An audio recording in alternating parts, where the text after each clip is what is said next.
Assalamualaikum warahmatullahi wabarakatuh. Perkenalkan, kami dari grup C2 dari kelompok B. Kami akan menjelaskan isolasi jasad dernik. Sebelumnya perkenalkan nama kami. Yang pertama, nama saya sendiri Hafiz Niam, NPM 108, dan partner saya Misi Krista, NPM 109.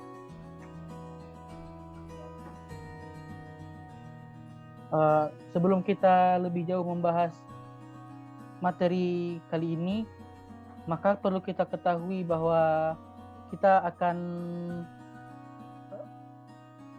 melakukan praktikum atau melakukan penelitian mengenai mikroba, di mana mikroba itu merupakan organisme yang memiliki jumlah yang melimpah dan memiliki ukuran renik. Kemudian dari mikroba tersebut kita juga akan mengetahui nanti proses pemisahannya dan mengetahui nanti berupa jenis, kemudian bagaimana kulturalnya, kemudian morfologi, fisiologi, karakteristik dan mikroorganisme yang akan kita teliti nanti. Kemudian proses isolasi yang akan kita jalankan, di mana isolasi ini akan mengambil mikroorganisme yang terdapat di alam dan menumbuhkan dalam satu medium buatan. Nah, proses isolasi ini disertai dengan pemurnian agar didapat kultur yang murni. Next slide. Kemudian kita akan masuk kepada isolasi jasad dernik. Nah, sebelum kita masuk ke isolasi jasad dernik, kita juga harus mengetahui apa sih itu isolasi jasad dernik. Isolasi jasad dernik bisa kita ketahui itu upaya dalam penumbuhan mikroorganisme di luar lingkungan alaminya. Nah, pemisahan mikroba di luar lingkungan bertujuan untuk memperoleh kultur mikroba yang tidak lagi bercampur dengan mikroba yang lain, yang disebut kultur murni. Kemudian prinsip dalam isolasi mikroba ini yaitu memisahkan satu jenis mikroba dengan mikroba lain yang berasal dari campuran berbagai mikroba. Nah, ini dapat dilaksanakan dengan menumbuhkan di media padat sel. Mikroba akan membentuk koloni sel yang tetap di tempatnya. Kemudian dari hal tersebut kita juga akan mengetahui mikroba itu banyak manfaatnya. Ada yang bermanfaat dan ada juga yang sedikit merugikan lah, atau bisa kita bilang patogen. Nah, mikroba yang bermanfaat dan mikroba yang merugikan untuk membedakan tentu sulitnya, mengingat mikroba tersebut dalam bentuk populasi campuran. Nah, hal ini dapat diatasi dengan proses identifikasi antara mikroba bermanfaat dan mikroba yang merugikan, dapat melalui pemisahan populasi campuran dari lingkungannya. Pemisahan ini lebih dikenal dengan nama isolasi mikroba.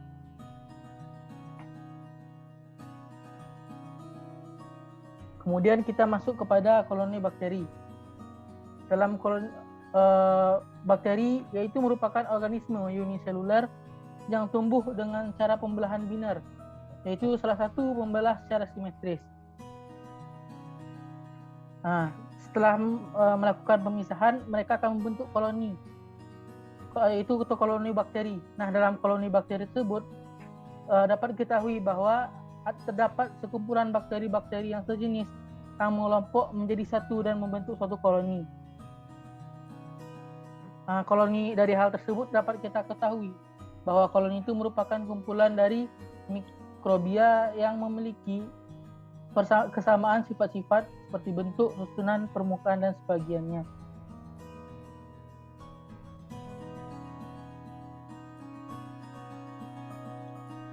Kemudian kita masuk kepada bentuk koloni.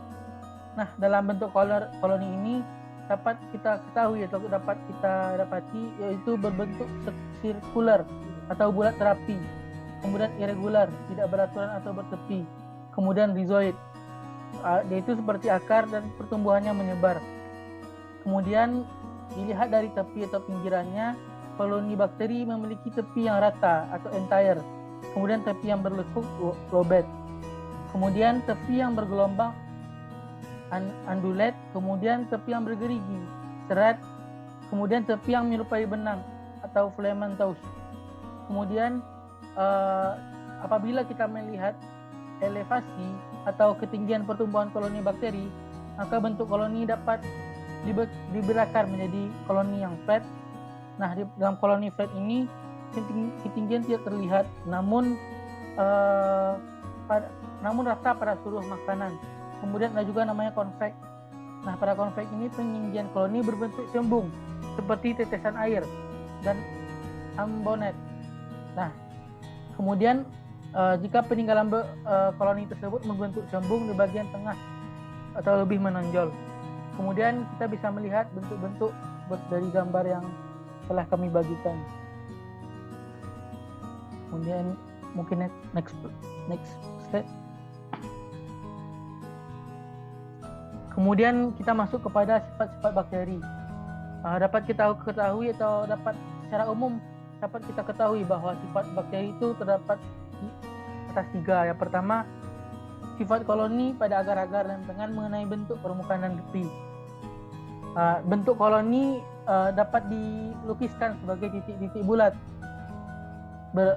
berbenang dan tidak teratur, berupa akar, berupa kumparan permukaan koloni, dapat datar, timbul atau mendatar. Kemudian ada juga yang timbul melengkung dan timbul mengembung, ada juga yang timbul membukit dan timbul berkawah.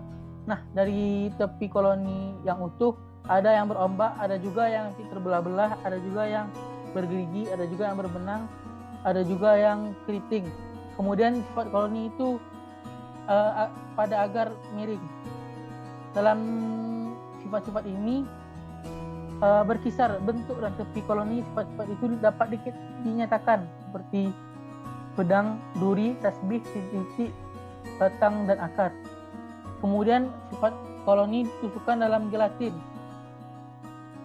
Dalam sifat ini dapat diketahui bahwa ada bakteri yang mengencerkan gelatin, ada pula bakteri yang tidak mampu mengencerkan gelatin. Karena itu maka bentuk koloni juga berbeda-beda. Kemudian oleh karena itu maka bentuk koloni tidak dapat mengencerkan gelatin berupa pedang atau pedang bergonjol dan berbatang. Hal itu diketahui nanti dari bentuk koloninya nanti apakah dapat mengencerkan gelatin atau tidak.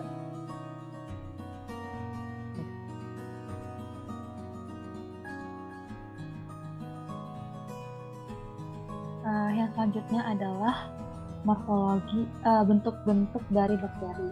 Jadi morfologi makroskopis itu adalah karakteristik bakteri yang dilihat melalui pengamatan di bawah mikroskop. Nah, jadi bentuk-bentuk bakteri ini akan sangat bervariasi, tapi secara umum terdapat 3 tipe dari bentuk bakteri ini, yaitu ada yang bentuk bulat atau yang sering disebut dengan kokus, yang berbentuk batang atau yang sering disebut dengan basil, dan ada yang berbentuk spiral atau yang sering disebut dengan spirilium. Jadi yang pertama adalah bentuk kokus atau bentuk bulat. Jadi bentuk bulat ini dapat dibedakan lagi menjadi beberapa formasi, yaitu yang pertama ada mikrokokus, di mana mikrokokus itu berbentuk bulat dengan jumlah bulatnya itu hanya 1. Contohnya adalah monococcus gonorrhoeae. Terus yang kedua adalah diplococcus, di mana bentuk bulatnya itu terdapat yang jumlahnya itu ada 2 yang saling bergandengan. Contohnya adalah Diplococcus pneumoniae. Terus yang ketiga adalah Staphylococcus, dia di mana bentuk bulatnya itu tersusun seperti untayan buah anggur. Contohnya adalah Staphylococcus aureus, Staphylococcus epidermidis, dan Staphylococcus saprophyticus. Yang keempat adalah Streptococcus, di mana Streptococcus ini berbentuk bulat bergandengan seperti rantai sebagai hasil pembelahan sel ke satu atau ke 2 arah dalam satu garis. Contohnya adalah Streptococcus fecalis, Streptococcus lactis, dan sebagainya. Selanjutnya adalah Sarkina, di mana Sarkina ini bakteri yang berbentuk bulat yang terdiri dari 8 sel yang tersusun dalam bentuk kubus sebagai hasil pembelahan sel ke ke 3 arah. Contohnya adalah Thiosarcina rosea. Yang terakhir adalah Tetracoccus atau Graffitia. Jadi Tetracoccus ini berbentuk bulat tersusun dari 4 sel yang berbentuk bujur sangkar sebagai hasil pembelahan sel kedua arah. Contohnya adalah Pediococcus. Ya, untuk bentuk yang kedua adalah bentuk batang atau bentuk basil, di mana bakteri pada bentuk yang berbentuk batang ini dapat dibedakan ke dalam bentuk batang panjang dan ada juga yang berbentuk batang pendek dengan ujung datar atau lengkung. Nah, bentuk batang dapat dibedakan lagi atas bentuk batang yang mempunyai garis tengah yang sama atau yang tidak sama di seluruh bagian panjangnya. Untuk bakteri basil ini dapat dibagi lagi menjadi beberapa formasi, yaitu yang pertama ada sel tunggal atau monobasil, contohnya adalah Escherichia coli. Yang kedua adalah Diplobasil, di mana yaitu bakteri yang berbentuk batang yang bergandengan dua-dua, contohnya adalah Diplococcus pneumonia. Dan yang ketiga adalah bakteri Streptobasil atau yang berbentuk batang, atau bakteri batang yang menyerupai rantai atau sebagai jaring tiang, contohnya adalah Palisade.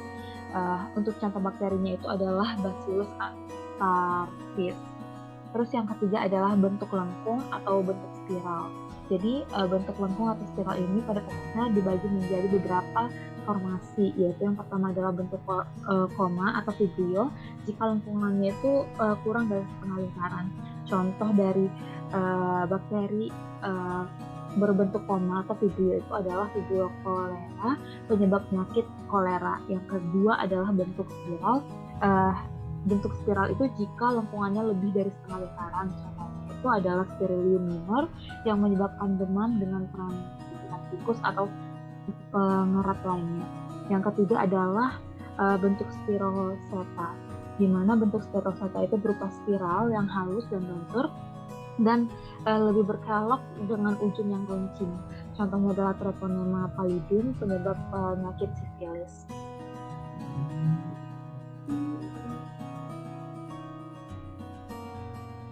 Selanjutnya adalah metode isolasi desotomi.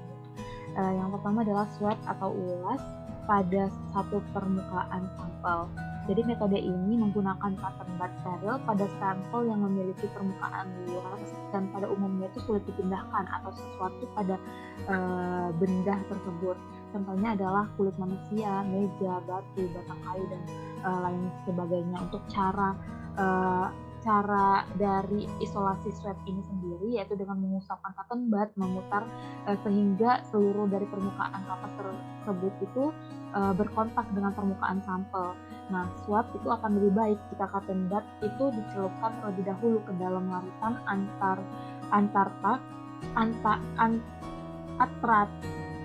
atraktan, semisal adalah pepton latar. Yang kedua adalah metode isolasi ring atau bilas pada bagian tertentu sampel. Jadi metode ini ditujukan untuk melarutkan sel-sel mikroba yang menempel pada permukaan substrat yang luas, tetapi relatif berukuran kecil. Misalnya adalah daun, bunga, dan lain sebagainya. Jadi rinse ini itu merupakan prosedur kerja dengan mencelupkan sampel ke dalam aqueduct dengan perbandingan 1:9 untuk volumenya. Untuk contohnya sendiri itu sampel daun itu diambil dan ditimbang 5, kemudian dibilas dengan aqueduct 45 ml yang terdapat dalam beker gelas. Yang ketiga adalah maserasi atau penghancuran sampel. Jadi sampel yang berbentuk padat dalam itu dapat ditumbuk dahulu dengan mortar dan pastel sehingga mikroba yang ada pada permukaan atau di dalam suatu sampel itu dapat terlepas, kemudian akan dilarutkan ke dalam air. Untuk contoh sampelnya sendiri itu ada bakso, biji, buah, dan lain sebagainya. Perbandingan antar berat sampel dengan pengenceran pertama adalah 1:9, dan untuk sampel dari tanah itu tidak perlu dimaserasi. Selanjutnya adalah teknik pengenceran bertingkat, di mana tujuan dari teknik pengenceran bertingkat atau dilution method ini berfungsi untuk memperkecil atau mengurangi jumlah mikroba yang tersubstansi dalam cairan. Untuk penentuan besar atau banyaknya tingkat pengenceran itu tergantung pada perkiraan jumlah mikroba dalam sampel. Jadi untuk perbandingannya sendiri yaitu menggunakan perbandingan 1:9 untuk sampel dan pengenceran pertama serta selanjutnya, sehingga pengenceran berikutnya itu akan mengandung 1/10 sel mikroorganisme dari pengenceran yang sebelumnya. Selanjutnya adalah isolasi pada agar cawan. Untuk prinsip pada metode isolasi pada agar cawan adalah mengencerkan mikroorganisme sehingga akan diperoleh individu spesies yang dapat dipisahkan dari mikroorganisme lainnya. Untuk setiap koloni yang terpisah yang tampak pada cawan tersebut setelah inkubasi berasal dari satu sel tunggal, dan terdapat beberapa cara dalam metode isolasi pada agar cawan, yaitu dengan metode Gores kuadran dan dengan agar cawan tuang. Untuk metode Gores kuadran itu merupakan metode yang dilakukan dengan baik, metode yang dilakukan untuk menghasilkan isolasi mikroorganisme di mana setiap koloni itu berasal dari satu sel. Untuk metode agar tuang sendiri itu berbeda dengan metode Gores kuadran, di mana pada cawan tuang itu menggunakan medium agar yang dicairkan dan didinginkan sekitar 500 derajat Celcius yang kemudian akan dicawankan. Selanjutnya adalah metode cawan gores atau strip. Jadi metode ini tuh bertujuan untuk mengisolasi mikroorganisme dari campuran atau untuk meremajakan kultur ke alam medium baru mereka. Nah, untuk metode ini itu mempunyai dua keuntungan, yaitu yang pertama adalah menghemat bahan dan waktu, serta metode cawan gores yang dilaksanakan ini dengan baik kebanyakan akan menyebabkan resolusinya mikroorganisme yang diinginkan. Selanjutnya adalah metode cawan tuang atau pour plate, di mana cara pour plate itu dengan metodenya itu yaitu dengan cara mencairkan dan mendinginkan sampel kurang lebih 500 derajat Celcius yang kemudian akan dicawankan. Karena konsentrasi sel-sel mikroba di dalam spesimen pada umumnya tidak diketahui, maka pengenceran itu perlu dilakukan beberapa tahap sehingga sekurang-kurangnya satu di antara cawan tersebut pun mengandung koloni terpisah di atas permukaan atau di dalam agar memboroskan bahan dan waktu, namun tidak memerlukan keterampilan yang tinggi. Untuk teknik ini tuh memerlukan agar yang belum padat kurang lebih 45 derajat Celcius untuk dituang bersama suspensi bakteri ke dalam cawan petri, lalu yang kemudian akan dihomogenkan dan dibiarkan mengendap. Selanjutnya ada identifikasi bakteri, di mana identifikasi bakteri itu diawali dengan pewarnaan gram yang tujuannya itu untuk mengetahui bentuk bakteri dapat seperti yang dijelaskan tadi, yaitu ada bentuk basil, fokus, atau spiral. Untuk penentuan bakteri jenis gram positif dan gram negatif pada saat pengamatan di mikroskop. Nah, warna bakteri itu terlihat merah, artinya bakteri bersifat gram negatif karena sel bakteri tidak menyerap zat utama atau grams iodin dengan kuat sehingga terbilas dengan alkohol dan terwarnai dengan zat pelawan. Sehingga jika warna bakteri ungu atau biru, artinya bakteri tersebut bersifat gram positif. Untuk hal-hal yang perlu diperhatikan dalam proses isolasi, yaitu yang pertama adalah sifat setiap jenis mikroba yang akan diisolasi, yang kedua adalah tempat hidup atau asal mikroba tersebut, yang ketiga adalah medium pertumbuhan yang sesuai, yang keempat adalah cara menginkubasi mikroba, selanjutnya adalah cara menginokulasi mikroba, selanjutnya adalah cara menguji bahwa mikroba yang terisolasi telah berupa kultur murni dan sesuai dengan yang dimaksud. Selanjutnya adalah cara memelihara agar mikroba yang telah diisolasi itu dapat diperoleh dalam bentuk kultur murni. Dan selanjutnya adalah untuk mengisolasi mikroorganisme hal yang tidak kalah pentingnya itu perlu diperhatikan adalah teknik pengambilan sampel, di mana mikroorganisme kan terdapat di mana-mana di dalam lingkungan kita dan juga terdapat pada tubuh kita sendiri. Jadi untuk mikroorganisme itu merupakan komponen penting dalam ekosistem di habitat alamiahnya. Mikroorganisme hidup dalam suatu komunitas yang terdiri dari berbagai jenis mikroorganisme bersama spesies-spesies biologi lainnya. Nah, di dalam komunitas ini satu spesies mikroba itu dapat mempengaruhi spesies lain dengan berbagai cara-cara. Beberapa itu dapat bersifat menguntungkan dan beberapa juga dapat bersifat patogen. Yang terakhir adalah dalam suatu analisis mikrobiologi, pengambilan sampel itu merupakan salah satu kunci utama yang sangat mendukung keberhasilan suatu analisa, yaitu untuk memindahkan sampel atau filter material dari suatu tempat ke tempat lain secara aseptis atau terhindar dari kontaminasi. Nah, kenapa beberapa hal ini perlu diperhatikan? Karena setiap mikroba itu memiliki sifat, tempat hidup, medium pertumbuhan, dan cara menginkubasi serta menginokulasi yang berbeda untuk jenis-jenis mikroba tertentu. Selanjutnya adalah sumber diatogenik. Nah, di alam ini populasi mikroba itu tidak terpisah sendiri menurut jenisnya, tetapi terdiri dari campuran berbagai macam sel, dan dalam pengaplikasiannya dikenal beberapa teknik dalam pengambilan sampel dari beberapa sumbernya. Nah, dapat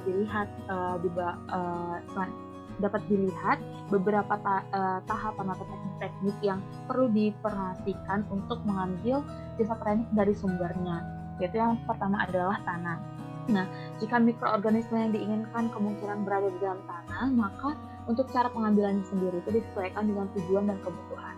Misalnya, jika kita menginginkan mikroorganisme rizosfer, maka sampel yang diambil dari sekitar perakaran dekat permukaan hingga ujung dari perakaran tumbuhan. Selanjutnya adalah udara. Jika mikroorganisme yang diinginkan itu berasal dari udara sekitar, misalnya di kamar mandi, di lemari penyimpanan alat, atau ruang laboratorium, dan lain-lain, maka untuk caranya sendiri itu dengan membuka tutup saluran Petri yang telah kita isi dengan media steril selama kurang lebih dari 5 menit. Selanjutnya adalah jika berasal dari air sungai yang mengalir, maka botol dicelupkan miring dengan bibir botol melawan arah arus air. Nah, bila pada air yang tenang, maka botol dapat dicelupkan dengan tali. Jika satu sampel dari air keran dengan tali. Nah, jika sampel air itu berasal dari air keran yang sumbernya dari air keran, maka sebelumnya keran akan dialirkan dahulu beberapa saat dari mulut keran yang dibakar. Nah, dari situ kita bisa lihat kalau di sumbernya dari air itu ada beberapa cara ya. Yang pertama dari air sungai, yang kedua dari air yang tenang, dan yang ketiga dari air keran. Untuk beberapa asal sumbernya tersebut itu memiliki beberapa teknik yang berbeda juga. Yang terakhir adalah aplikasi. Nah, mikroorganisme itu dapat diperoleh dari lingkungan air, tanah, udara, substrat yang berupa bahan pangan, tanaman, dan hewan yang telah dijelaskan tadi. Nah, untuk jenis mikroorganismenya sendiri itu dapat berupa bakteri, kamir, kapang, dan sebagainya.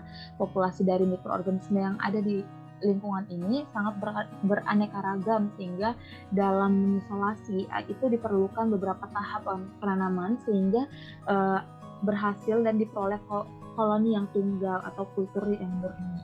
Nah, koloni yang tunggal ini kemudian akan diperbanyak untuk tujuan penelitian, misalnya untuk mengisolasi DNA mikroba yang dapat mendeteksi mikroba yang telah resisten terhadap suatu antibiotik. Selanjutnya saya serahkan pada mungkin sekian dari kami. Apabila ada kata-kata kami yang salah, mohon dimaafkan.